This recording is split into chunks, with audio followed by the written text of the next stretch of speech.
Hi friends, welcome back to Visukruthi's kitchen. இன்றைக்கி நான் ரொம்பவுமே ஹாப்பியாக இருக்கிறேங்க. எனக்கு ரொம்ப நாளாக முந்திரி பழம் சாப்பிடணும்னு அவ்வளோ ஆசை. ஏன்னா நாங்கள் ஸ்கூல் படிக்கிறப்ப தான் சாப்பிட்டது. அதுக்கப்புறம் இத்தனை வருஷமாக நான் சாப்பிடவே இல்லை. கிட்டத்தட்ட ஒரு 20 வருஷம் இருக்குங்க.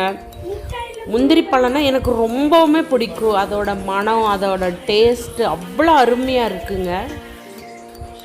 ரொம்ப வருஷம் கழிச்சு இன்றைக்கி எனக்கு கிடச்சிருக்குது. ரொம்பவுமே ஹாப்பியாக இருக்குதுங்க. அவ்வளோ சந்தோஷமாக இருக்குது. இந்த முந்திரி பழத்தை பார்க்கும்போது எங்களுக்கு ஸ்கூல் படித்த ஞாபகம் தான் வருது. அப்போல்லாம் எங்களுக்கு இதுதாங்க ரொம்பவுமே சூப்பரான ஸ்நாக்ஸு. அந்த சீசன் வந்துட்டாலே எங்களுக்கு ஒரே குஷி ஆகிடும். முந்திரி பழம் கிடைக்கும் நம்மளுக்குன்னு அப்படி ஒரே ரொம்ப குஷி ஆகிடுவோம். ஒரு தடவை இந்த முந்திரி பழத்துக்காக நாங்கள் எங்கள் பிடி மிஸ்கிட்ட அடி வாங்கியிருக்கிறோம். ஸ்கூல் இன்டர்வல் டைமில் நாங்கள் வெளியே போயிட்டோம்.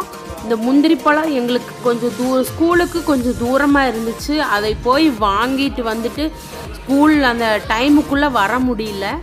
அப்போ எங்கள் பிடி மிஸ் எங்களை நிற்க வச்சுட்டாங்க. வெளியில் கிரவுண்டை ரவுண்ட் அடிக்க வச்சாங்க. அதெல்லாம் மறக்கவே முடியாதுங்க.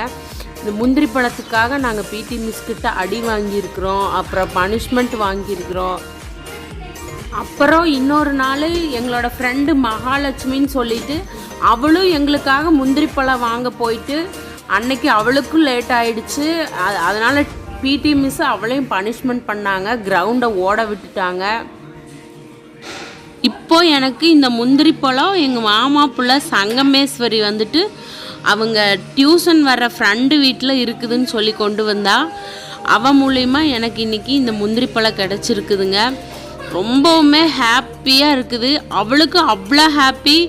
சித்தி உனக்கு முந்திரி பழம் கிடச்சிருச்சு அப்படின்ட்டு அவள் ரொம்பவுமே ஹாப்பியாக கொண்டு வந்தா. என்னை விட அவளுக்கு தாங்க ரொம்பவுமே சந்தோஷம். எனக்கு இன்றைக்கி கொண்டு வந்ததில் அவளுக்கு அவ்வளோ சந்தோஷங்க. இந்த முந்திரி பழம் வாங்கிறதுக்காகவே எங்கள் அம்மா கிட்ட நாங்கள் டெய்லி பேக்கெட் பண்ணி அதிகமாக வாங்கிட்டு வருவோம். அப்போல்லாம் என்னங்க இந்த முந்திரி பழம் ஒரு சின்ன சைஸாக இருக்கிற முந்திரி பழம் 50 பைசா, கொஞ்சம் பெரிய சைஸாக இருக்கிற முந்திரி பழம் 1 ரூபா அப்படி தாங்க இருக்கும். நாங்கள் டெய்லியும் அம்மா கிட்ட இதுக்காகவே சண்டை போட்டு பேக்கெட் பண்ணி வாங்கிட்டு வருவோம். வாங்கிட்டு அப்போல்லாம் என் அம்மா 10 ரூபா 5 ரூபா அந்த மாதிரி தாங்க கொடுத்து விடுவாங்க. அந்த 10 ரூபா கொடுக்கும்போது அவ்வளோ ஹாப்பியாக இருக்கா. இன்றைக்கி 10 முந்திரி பழம் வாங்கலாம் அப்படின்னு சொல்லிட்டு அவ்வளோ ஹாப்பியாக இருக்குங்க. என்ன தான் இருந்தாலும் நம்மளுக்கு அந்த காலமெல்லாம் இப்போ திரும்ப வராது. ஒவ்வொரு நாளும் அந்த முந்திரி பழம் விற்கிற பாட்டி வராமல் போயிடுவாங்க. அப்புறம் அவங்க அடுத்த நாள் வரும்போது, பாட்டி நீங்கள் வராமல் விட்டுறாதீங்க பாட்டி, எங்களுக்கு டெய்லி முந்திரி பழம் வேணும்னு அந்த பாட்டிக்கிட்ட அவ்வளோ ரெக்வஸ்ட் பண்ணி கேட்போம். எப்படியோ என்னோட 20 வருஷ கனவு எனக்கு இன்றைக்கி கிடச்சிருச்சு. நான் ரொம்ப ரொம்ப ஹாப்பியாக இருக்கிறேன்.